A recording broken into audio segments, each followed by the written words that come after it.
Okay, so welcome everyone to the very first Balcony Seats podcast after a long hiatus. Happy to welcome myself, your host, Eric Froschauer, and Andy Miller, all the way from Boston. Andy, how you doing? Eric, good to be here.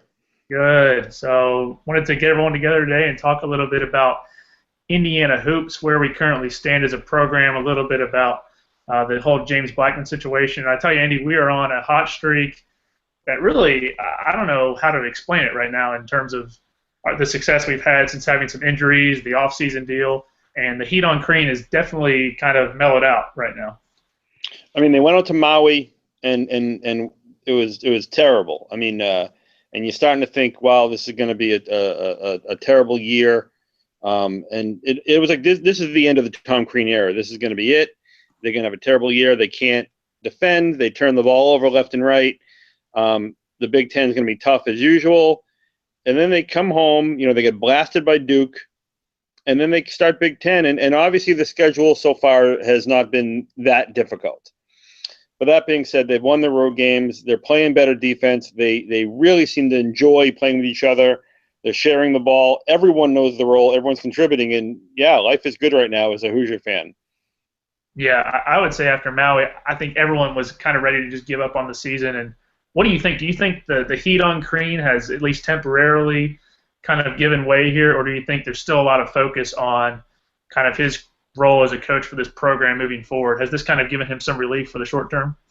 I mean, I've been as critical of him as anyone out there, but you got to give him credit where credit's due. Yeah, I mean, you get on Twitter, you see people, and they're gonna, no one's gonna be happy unless they win the title. And if they do win the title, people will say they won it in spite of him. So you're never gonna please everybody, but he's got him playing hard and he's got him playing defense, and that was really the criticism. There was two criticisms really: defense, turnovers. Defense has done a 180. I don't know how, but it has, and the turnovers still kind of rear their ugly head a little bit.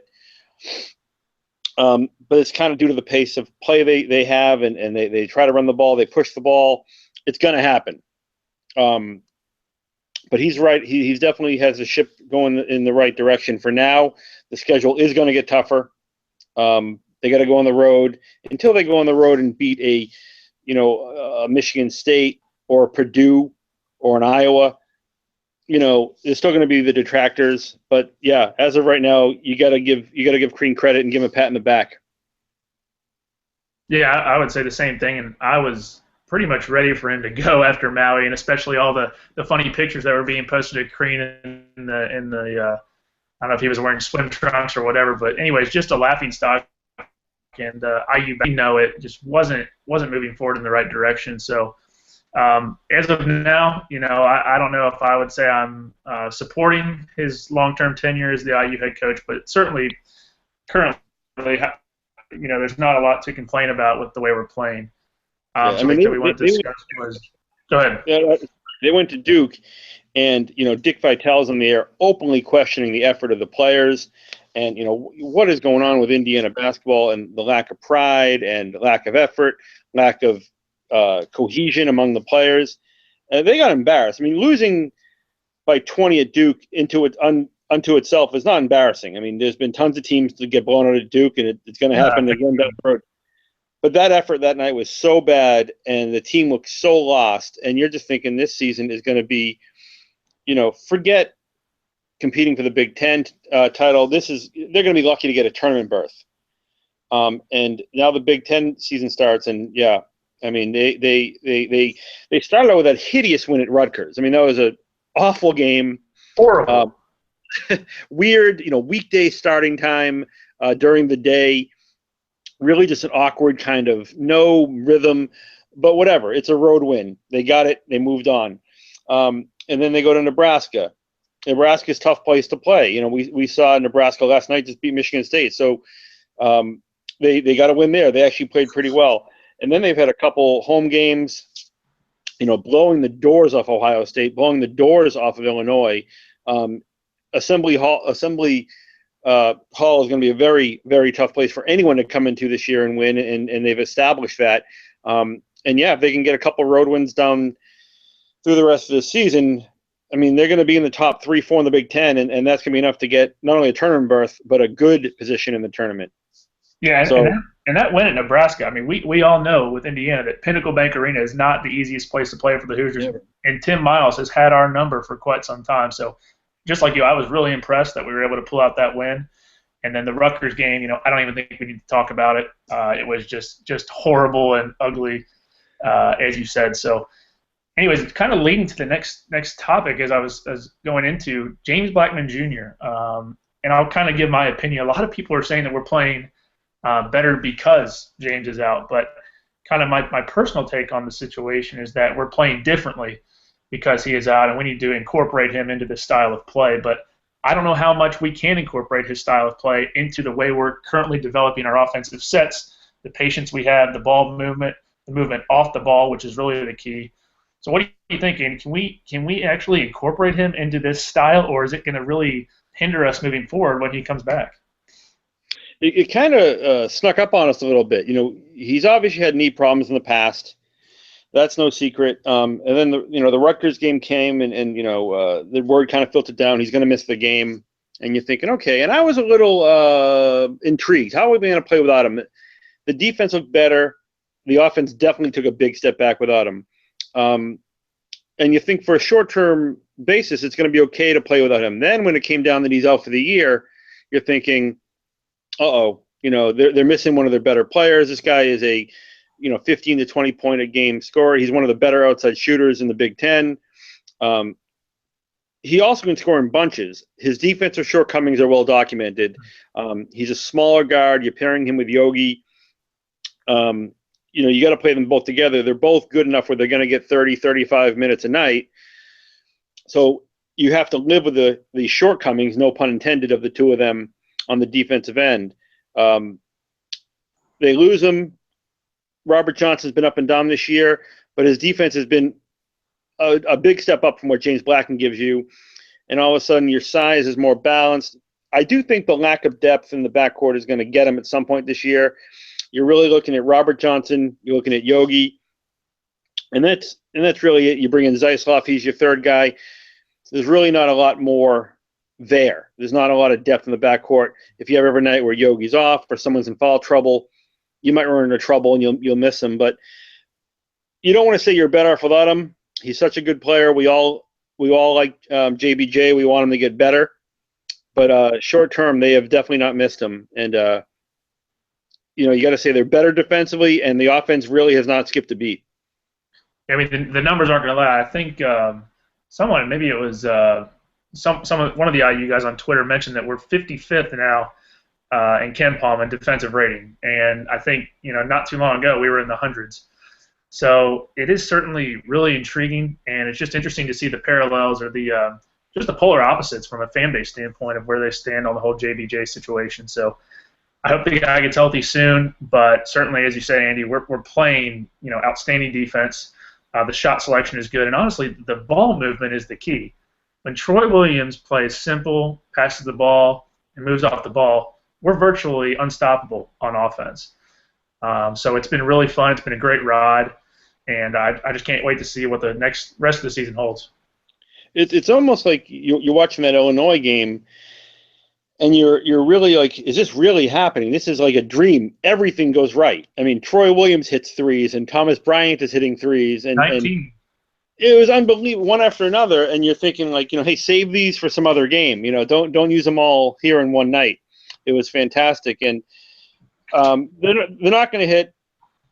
I think they shot 50% for threes for the night, and you're thinking, this isn't going to happen. But that being said, I think they've made it very clear that they're going to be very tough at Assembly Hall. There's not going to be anyone that come in here. They're really very well balanced. They have size with Thomas Bryant. Colin Hartman does his thing. Such a versatile player, does a little bit of everything. They're just a team right now that I think has a lot of confidence and feels that they can play with anyone. We all know that the tough part of the Big Ten schedule is coming up, but they feel that they're going to play with anybody. They feel confident, and they feel that they can win the Big Ten. No, I totally agree, and sorry for the awkwardness. Had to go get some juice for the computer there real quick. That was a little strange. when the video zoomed up on me all of a sudden. So, anyways, but no, I absolutely agree, and I think I never thought this season we were a contender for the Big Ten, and here we are at 6-0. Even Maryland has lost a game in the Big Ten. I thought they were going to fall the other day to Northwestern. Unfortunately, they did not. And actually, this game this weekend really intrigues me. The guard matchup between Yogi and Northwestern's young guard. I think this game's going to be a little tougher than people may think, and it may sneak up on us in Assembly Hall, even though, as you said, Assembly Hall has been one of the toughest places to play. We've done a great job there this year. But I do think Northwestern is an intriguing matchup. Well, you talked about how years past, Nebraska's kind of had our number a little bit. Well, last year, we went to Northwestern and really you think, here's a road win we can get, and we got smacked around a little bit at Northwestern. So we got our revenge a little bit in the Big Ten tournament against them, but they're better this year. And obviously, it's well documented. They have never made the tournament. They have that goal in mind. They have that. It's a possibility for them. We just saw them. They went to Maryland and really had that game, and they gave it away in the last few minutes, and they ended up losing. But if they can go to Maryland and give them a game, they certainly are capable of coming to Bloomington and giving us a game. And use hope for Indiana, a team that has a little bit of youth there. There's no complacency. There's no feeling of, okay, we can rely on being at home to win a game, because that's not going to happen. Yogi even mentioned after the game tonight, they feel now that they have a little bit of bullseye in their back, and they have to play that way. They have to play as if they're the hunted, and come in and not rely on the home floor to win you a game. They got to go out and play, continue to play that great defense, continue to share the ball. How many times we said over the last few years, man, if Indiana could just be decent defensively, they're going to be really good. Well, now not only are they decent defensively, they're probably above average, as you mentioned. So, man, if they can keep that up, really, you wish there was something to complain about. There's nothing right now. There is nothing to complain about. They're playing great, and all the kids deserve a pat on the back. Tom Crean deserves a pat on the back. They're not going to go undefeated. We know that it's going to happen. They're going to lose at some point, but for right now, life is good. Yeah, and my one fear for this team is one injury. And really, I don't think we can afford to lose OG Anunoby. He has been just such a spark for this team. And unfortunately, Juwan Morgan hasn't developed as quickly as OG. But really, OG, you can really see a lot of potential in his play. He plays a simple game, not too flashy, gets involved when he needs to. And again, if we can get some development from Morgan, even later on in the season, I think it only helps us. It gives us a lot of upside. But OG has just been an incredible asset to this team, and without him, I'm not sure we're able to make this run, Andy. Sometimes you get these kids, and you just got to throw. Sometimes a rookie comes up to the major leagues in baseball, and you got to start him, and he plays, and he goes 7 for 15 in his first 15 at bats, and that's what's happening with OG. He's getting a chance, and if we had a deeper, more experienced team, maybe he's sitting on the bench, but they needed him. He brings some size to the table. He competes. He definitely defends. He knows that's where he's going to get his minutes, is on the defensive end and helping out with rebounding. He's shown a good touch from the outside. I had no idea that he was that kind of a shooter. He only takes threes at the right time. He has a good shot selection. So you can say he's a freshman, but that kid plays with a poise of an older player. He definitely doesn't seem overwhelmed. And really, he's done nothing but contribute from the minute he got put into the rotation. He has contributed from day one. No, I got to tell you, I was extremely worried when we let Hunter and Emmett go, but somehow, as you said, it turned out and it worked out all right. But classic Crean, kind of getting rid of guys or over scholarship, whatever you want to call it. But it tends to work out each season somehow for Tom. So. Yeah, I think OG has just been an unbelievable asset to this program, and like you said, there's not much to complain about. So I'm not even sure where to go from here with the conversation, Andy. No, I think they've really settled in. Colin Hartman is a guy. He does a little bit of everything. He rebounds, handles the ball, he defends, he hits the three if they leave him open. He handles the ball. He's the one guy that you talk about the lack of depth in the backcourt. He can help out a little bit handling the ball against the press. I do think it's one thing when Yogi goes out, there's really no true point guard on the roster. There's no guy to really be the floor general or even take the ball up the floor against the press. Robert Johnson does a decent job, and I think Nick can chip in a little bit. But when you have a big guy like Hartman who can come and help out, bring the ball up, what a bonus. No, they've definitely settled in. They've definitely have a little rotation, and they have a little bit of a swagger. And that's something that they have not had in years past, probably since the Cody Zeller, Victor Oladipo days. So, Andy, I'm looking at the schedule here, and it looks like we got Northwestern at home, Wisconsin away, the Kohl Center, which is, as you know, always difficult. Minnesota at home, which I think is probably victory. Michigan away, tough game there. Penn State away, kind of another toss-up, even though it is Penn State. Iowa at home, tough game. Then we got Michigan State, Nebraska, Purdue, Illinois, Iowa, and Maryland. So as you said, just a crazy ending to the schedule. But I think we've done ourselves a lot of favors, at least with this first half of the Big Ten stretch, and at least to put ourselves into a good position to make the tournament, which is always one goal. Of course, with Indiana, we want to go a little farther than the first round, which just kind of irks some of the fan base. So hopefully we can finish out strong. And even if we have just a decent record, we're at least going to be in the NCAA tournament. Yep. And listen, when this year started, realistically, what were the expectations? You're hoping to get maybe into the top 25, be in the upper half of the Big Ten. Obviously, we all want to get to a Final Four. But realistically, you're thinking get to the tournament, win a game or two, and just be a fun, entertaining team. They are that. They are a fun, energetic, very passionate team, and they're improving. And that's really all you can ask from a team is that they're getting better. And then, I think we've probably talked a ton enough tonight and really haven't talked about Yogi. Obviously he flirted with going to the NBA a little bit. I think everyone thought he made the right choice coming back. This is a guy who was not going to be a first-round pick. He was not going to be, a guy whose teams are going to be fighting over in the NBA. He comes back to college, absolutely the right move, and it's paying off. He's been fantastic. You see some polls, of top point guards, and he's not on it, and you're like, what are you people watching? Well, this guy is not one of your top point guards. He's not only one of the top point guards in the country, he's one of the better players in the country. I don't know if his size translates to the NBA game, but as far as college, he's everything you want, and he has a pride and a passion for wearing that Indiana uniform that is just it's very endearing. And I think when he graduates, you're going to talk about one of the guys, especially if they can do some damage in the tournament. He is going to go down as one of the all-time favorite Hoosier players because he's done everything and he stayed 4 years, and that's just fantastic. Yeah, and I think that's, like you said, that's kind of what's missing from a lot of these players. They don't truly understand what it means to put on the Indiana jersey. And Yogi came back because he wanted to win a championship. And as crazy as that might seem, as you said, Andy, it's extremely endearing to a lot of the Hoosier fan base and really that lore of Indiana that makes the Indiana basketball program what it is, even though we haven't won a championship in, over 30 years now. So I am looking at the statistics right now, and it looks like we're second in the nation in overall points per game, average scoring margin, 6th. So obviously the offense is clicking right along.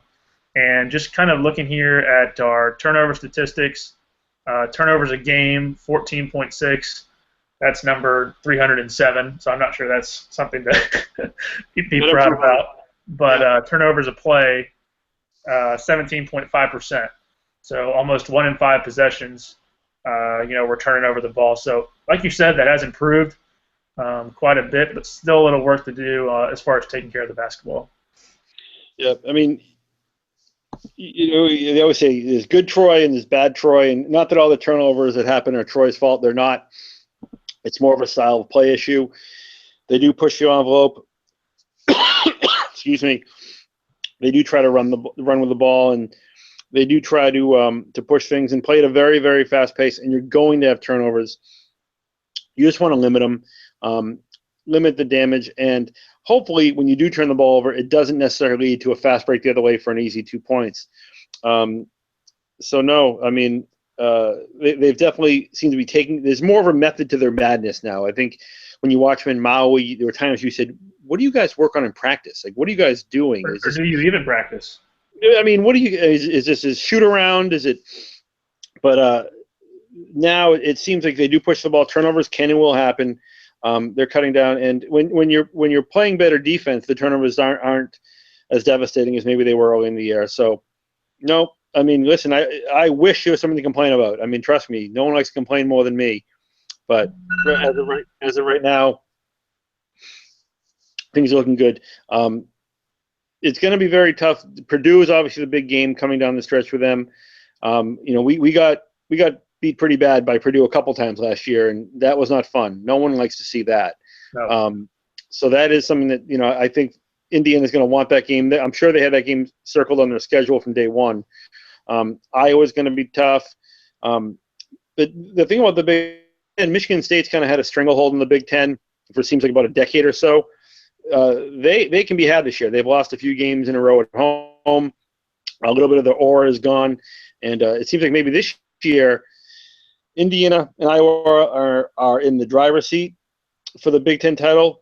Long way to go, but it seems like as of right now, it's really anyone's game. Anyone, Purdue, Indiana, Iowa, these teams are all going to be in it to the end. Yeah, like you said, Michigan State.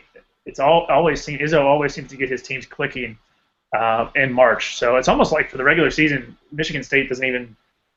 They may be good, but you haven't seen half of what they're going to be in March, and it seems to work that way every single year, year in, year out. And like you said, kind of us and Iowa currently in the race for the Big Ten. Obviously, Maryland. I really like Maryland's lineup with Suleiman, bringing him in. That was perfect. Diamond Stone. Unfortunately, we couldn't get him, but we got Bryant, who's, I would say, almost as good as Diamond Stone. Diamond Stone may be a little larger, but anyways, like you said, it's going to be a fun run. And for me, the season, at least make the NCAA tournament, and then I would say at least make the Sweet 16, if not go farther for this team. Obviously, as you said, I didn't even expect maybe to make the tournament at the beginning of the season, so anything's a bonus at this point. Yeah. No, I mean, they're in it. And listen, if you told me that back in Maui, this team was going to be in the mix and fighting and, really looking, good as far as the tournament berth goes, I probably would have said you were crazy. I mean, that team looked dead in the water. So, no, for them to be in it, you got to be happy. All right, well, I don't have anything else to talk about. Do you have any last comments, anything you want to make about the basketball season? The one thing I will say, just as we head off the air, is this Northwestern game is, like we said, definitely not one you want to sleep on. Northwestern will come in. Indiana's going to have a target on their back, and Northwestern's going to play this game like it's a tournament game. So Indiana, there's nothing that I've seen that makes me think they're going to get complacent or mail it in. But this will be an interesting game to see if they can keep up that home dominance they've had in the last couple home games. No, I think absolutely it's going to be the point guard matchup again, and unless Trey Dent scores 50 points like he does every year against us, I think we're going to be all right. Somehow he loves to play Indiana. So, yes, anyways, we'll hope that he doesn't have a hot hand that night, and look forward to a good game this weekend on Saturday. And then we'll be right back here, the balcony seats, hopefully Saturday after game or Sunday, and get you the latest update and predictions moving forward. So have a good night. We're off the air, and take care. Thanks. Thanks, Eric.